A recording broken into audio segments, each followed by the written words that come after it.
There are some other types of abuse, more subtle types of abuse, that can be really confusing for the person on the receiving end.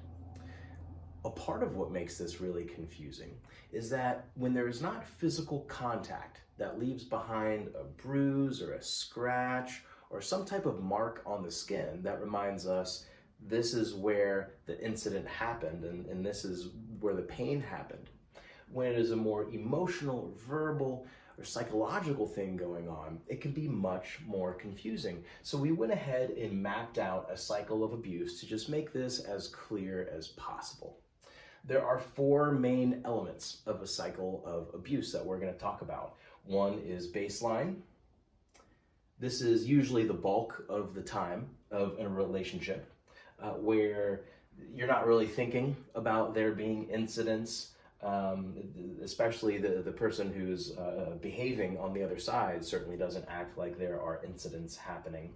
A lot of times we hear something like, we're just like everybody else, and there's no abuse actively taking place. This is one distinct phase. Eventually something happens either in the relationship or environmental factors where tension starts building.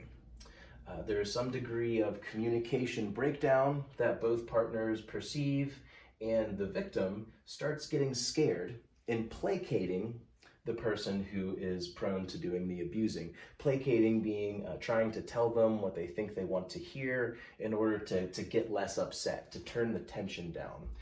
Inevitably, it keeps growing because this is a cycle, and it all culminates into an incident.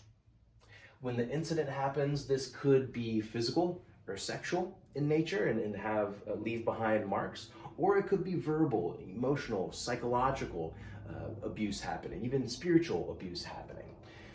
There are outbursts. Sometimes it's really obvious, these anger outbursts. Sometimes it looks like more blaming or threats or intimidation or engaging in other types of controlling behavior that you can check out in the power and control wheel that we made sure to make available for you here on this plan.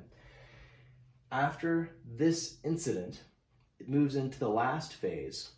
Last phase, some people might say the first phase, right? Because it's all this cycle that keeps going, of forgiveness, where the abuser apologizes, tries to make nice, or give reasons for why the abuse happened, or minimize what happened and their role in it, or how profound it was, and mix this with gestures of good faith to try to regain the trust of the person who was just taken advantage of.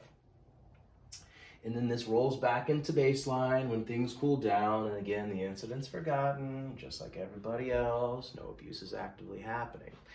And the cyclical nature of this makes it all very, very confusing and disorienting for the person on the receiving end of this cycle. Most of the time, there's more of a clear impression who is engaging in more of the abusive behavior and who is getting victimized by that behavior. Sometimes it goes both ways, and couples are pretty equal opportunity with each other and really stick it to each other. But most often, this is going in one direction in the relationship.